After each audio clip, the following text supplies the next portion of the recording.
votre micro-ondes ne chauffe plus? Pas de panique. Avant de vous précipiter pour en acheter un nouveau, il existe plusieurs vérifications simples à effectuer qui pourraient résoudre le problème. Dans cette vidéo, nous allons vous guider à travers 5 points essentiels à contrôler si votre micro-ondes refuse de chauffer. Que ce soit un problème d'alimentation, de composants internes ou autre, notre guide pratique est là pour vous aider à identifier et peut-être même résoudre l'ennui que rencontre votre appareil. Alors, prêt à jouer les détectives du micro-ondes? C'est parti! Comprendre les causes d'une panne de micro-ondes qui ne chauffe plus. Il est frustrant lorsque vous allez dans votre cuisine, votre micro-ondes s'allume mais refuse de chauffer. Plusieurs éléments peuvent être à l'origine de ce dysfonctionnement, notamment le cordon d'alimentation, le fusible, le tube magnétron ou encore le condensateur haute pression. Ces composants sont essentiels au bon fonctionnement de l'appareil et leur défaillance peut entraîner une panne.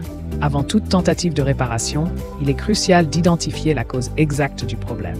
Une fois celle-ci déterminée, vous pourrez remplacer la pièce défectueuse pour redonner vie à votre appareil. Cependant, certaines réparations nécessitent des compétences en bricolage et il peut être préférable de faire appel à un professionnel. Les règles de sécurité pour démonter un micro-ondes.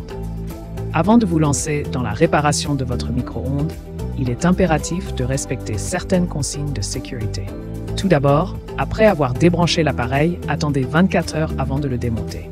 En effet, le condensateur peut conserver du courant jusqu'à une journée après la mise hors tension. Utilisez des outils isolants lors du démontage pour éviter tout risque d'électrocution ou d'étincelle. Si la panne provient du fusible, la réparation est relativement simple. Par contre, si elle concerne le magnétron ou le condensateur, les choses se compliquent et nécessitent des connaissances en bricolage. Identifiez la cause de la panne et remplacez les pièces défectueuses. Pour identifier la cause exacte de la panne, il est recommandé d'utiliser un multimètre pour vérifier le bon fonctionnement des différents composants du micro-ondes. Si une pièce est défectueuse, elle peut être remplacée par vos soins si vous avez des compétences en bricolage. Si vous avez des compétences en bricolage et que la panne est relativement simple, comme un fusible défectueux, vous pouvez envisager de réparer votre micro-ondes vous-même. Cependant, pour des problèmes plus complexes impliquant le magnétron ou d'autres composants critiques, il est préférable de faire appel à un professionnel.